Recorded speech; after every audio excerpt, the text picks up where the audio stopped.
የማርቆስ ወንጌል ምዕራፍ 1 የእግዚአብሔር ልጅ የኢየሱስ ክርስቶስ ወንጌል መጀመሪያ። እነሆ መንገድህን የሚጠርግ መልእክተኛዬን በፊትህ ልካለሁ፣ የጌታን መንገድ አዘጋጁ፣ ጥርጊያውንም አቅኑ እያለ በምድረ በዳ የሚጮህ ሰው ድምፅ ተብሎ በነቢዩ በኢሳይያስ እንደተጻፈ። ዮሐንስ በምድረ በዳ እያጠመቀ የዮሐንስንም ጥምቀት ለኃጢአት ስርየት እየሰበከ መጣ። የይሁዳም አገር ሁሉ የኢየሩሳሌምም ሰዎች ሁሉ ወደ እርሱ ይመጡ ነበር።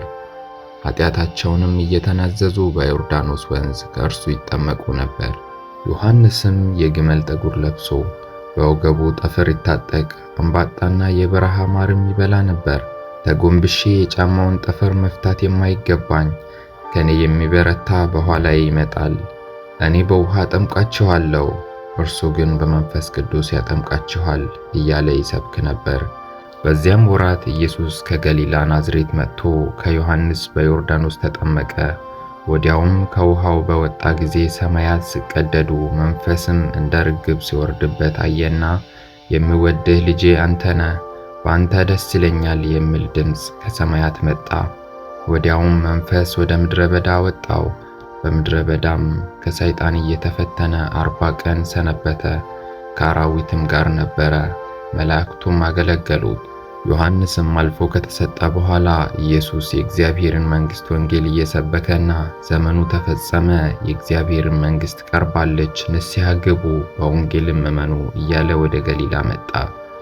በገሊላ ባሕር አጠገብ ሲያልፍ ስምዖንን ወንድሙንም እንድርያስን መረባቸውን ወደ ባሕር ሲጥሉ አየ።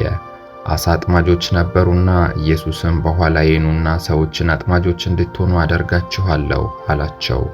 ወዲያውም መረባቸውን ትተው ተከተሉት። ከዚያም ጥቂት እልፍ ብሎ የዘብዴዎስን ልጅ ያዕቆብን ወንድሙንም ዮሐንስን ደግሞ በታንኳ ላይ መረባቸውን ሲያበጁ አየ። ወዲያውም ጠራቸው። አባታቸውንም ዘብዴዎስን ከሙያተኞቹ ጋር በታንኳ ላይ ትተው ተከትለውት ሄዱ። ወደ ቅፍርናሆምም ገቡ። ወዲያውም በሰንበት ወደ ምኵራብ ገብቶ አስተማረ። እንደ ባለሥልጣን ያስተምራቸው ነበር እንጂ እንደ ጻፎች አይደለምና በትምህርቱ ተገረሙ። በዚያን ጊዜም በምኵራባቸው ርኩስ መንፈስ ያለው ሰው ነበረ። እርሱም የናዝሬቱ ኢየሱስ ሆይ ከአንተ ጋር ምን አለን? ልታጠፋን መጣህን? ማን እንደሆነ አውቄአለሁ፣ የእግዚአብሔር ቅዱሱ ብሎ ጮኸ። ኢየሱስም ዝም በል ከእርሱም ውጣ ብሎ ገሠጸው። ርኩሱም መንፈስ አንፈራገጠውና በታላቅ ድምፅ ጮኾ ከእርሱ ወጣ። ሁሉም ይህ ምንድነው?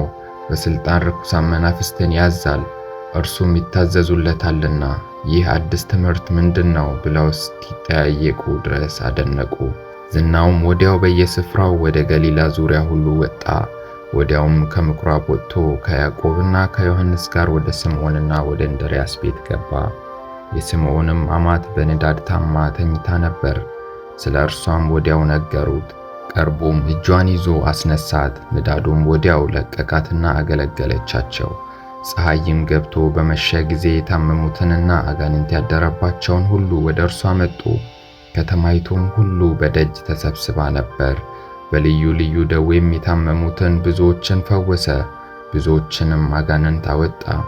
አጋንንትም ክርስቶስ መሆኑን አውቀው ነበርና ሊናገሩ አልፈቀደላቸውም። ማለዳም ተነስቶ ገና ሌሊት ሳለ ወጣ። ወደ ምድረ በዳም ሄዶ በዚያ ጸለየ። ስምዖንና ከእርሱ ጋር የነበሩትም ገስግሰው ተከተሉት። ባገኙትም ጊዜ ሁሉ ይፈልጉሃል አሉት። እርሱም በዚያ ደግሞ ልሰብክ ወደ ሌላ ስፍራ በቅርብ ወዳሉ መንደሮች እንሂድ፣ ስለዚህ ወጥቻለሁና አላቸው።